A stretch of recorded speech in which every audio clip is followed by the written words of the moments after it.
But Simon, Tottenham, I didn't see this coming. I've got to say, Southampton, well done. Tottenham's top four hopes delivered a real blow after a late comeback from Southampton. 3-2 defeat for Tottenham. They are 7th in the league this morning in the Premier League.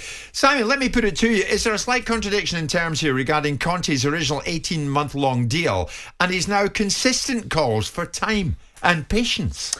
Not really, no. Because I think the 18-month deal probably was at Conte's dictate, because if he's got anything about him, he'll understand that he's working for Daniel Levy, and maybe what he's promised from the outset may not be what he's given once he's in the middle of it. So, moments in time, we're trying to suggest that Tottenham need to hit the ground running, because there was a blueprint that sort of defied all conventional wisdom, which is Thomas Tuchel coming into Chelsea and turning things upside down and winning things straight away.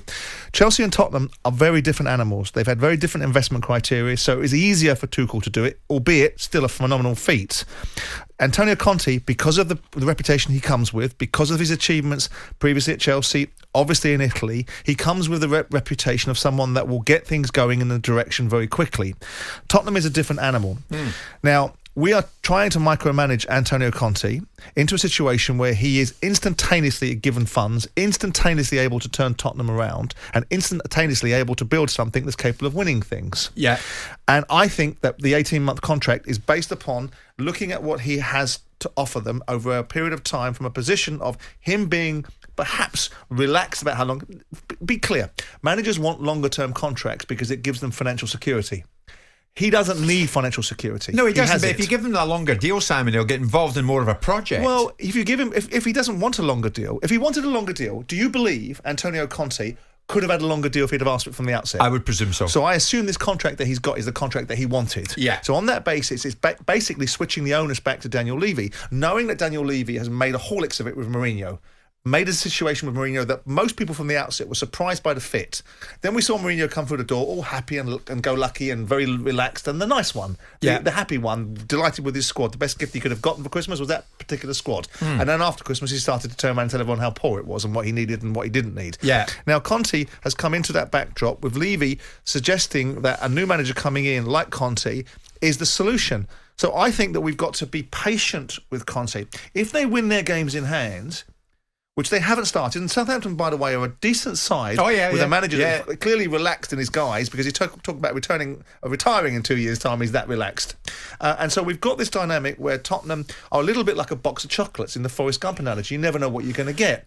One week you're going to get a good performance, the next week you're going to get not so good a performance. He doesn't have the base to build a stable outcome right now and know what he's going to get week in, week out.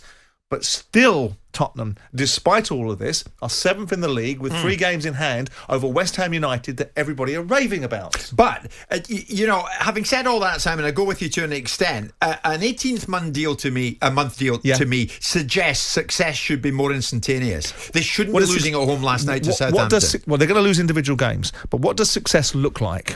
It looks like different things to different people. If you'd have asked Tottenham 4 months ago, being 3 games in hand over the 4th place side, and that will put you very comfortably in the top 4 at this stage in the season, would you perceive that as a modicum of success? Possibly, but they would say probably yes. But Simon, I wouldn't read into the odd very embarrassing night in Europe. I wouldn't read into a 3-2 home defeat to Southampton. No way would I do that with Conte. And there's no excuse. There's absolutely can be no excuse for Tottenham to have lost some of the games they did in the European Conference League. Yeah. You know, that sort of Poundland league that they landed in. Yeah. There can be no justification. And there can be no justification for the ridiculous comments that Conte made about not being a magician after that game, because you shouldn't need a magician. You could have willed Dave Bassett out of retirement and got him to run that team for that particular game, and they should have won it. I mentioned him the other day. It's stuck in my mind. It was bad mouth for you. But the bottom line is I look at Conte and I look at him and think to myself, we must judge this guy by what happens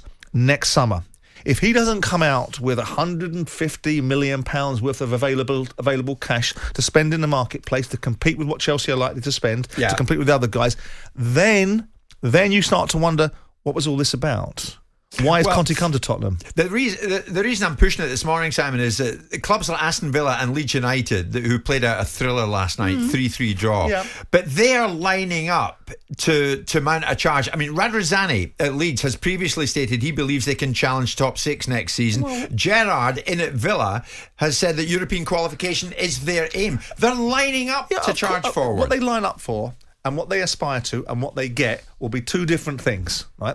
And the bottom line is that Leeds United would never have expected to have found themselves languishing in the bottom half of the division in the way they did for the most this season, granted, with a vast depletion of their squad. Yeah. But if they've got a vast depletion of their squad, surely they should have been able to buy people to be able to supplement some of the necessity that they had. Because if they're reducing their squad by, Patrick Bamford being injured, or the boy that West Ham tried to sign laughably from Leeds, and whoever else has been out, Luke Ayling, then they should have had enough of a squad to be able to cater for that. Because if they're going to launch a campaign for Europe, by God, they're going to need a bigger squad, aren't they, to be able to compete? Who do you think at this stage is best set for Europe anytime soon, Villa or Leeds? Neither. I would suggest Villa. Neither. They've strengthened well, Simon. Neither. If you're seriously suggesting, which part of Europe are you talking about? The top 6 qualification for Europe? Europa League, yeah. Okay. Yeah. I can see Villa in it. Well, maybe you can, but I look at the top 7 sides now and say, well, it's difficult without West Ham being a given to see much past these 6 or 7 clubs dominating it. Now, it's interesting. It's interesting that Villa have brought Steven Gerrard in there to be able to push it forward. Let's not lose sight of the Coutinho transfer. Wonderful bit of business, but it cost them 2 and 6. It's because of Gerrard's relationship with them. We'll see how Coutinho performs for the rest of the season. You look at Leeds. Of course, they've taken some American investment in, and Radrizzani is a great media operator. But Leeds have got a lot to do to move from where they are now to being a top 6 side. They're a great football club, and these two football clubs make compelling arguments because they've got livery, legacy, history, and all the imagery of these two phenomenal clubs, Leeds and Aston Villa. Yeah. But there is a hell of a lot to do to break the stranglehold of these top 6 sides. And you've got other clubs in there that are not really doing very well this season, like Leicester City will have something in the argument to add. Yeah. So you look at it, and Everton are going to wake up, Newcastle are going to land. So all of these suddenly start saying, well, hang on a second. Oh, yeah. We've got Everton to get back in the mix. We've got Newcastle to get back in the mix. We've got Leicester City to wake up. It's a hell of a job for Aston Villa and Leeds. Now we're talking about 10 sides that probably could be in front of them. Yeah. But what we want is this level of coherency and compelling football and challenge from all of the big clubs. Yeah, exactly. So it's great. It couldn't be better. Premier League gets stronger and stronger and stronger and stronger. Jim White and Simon Jordan.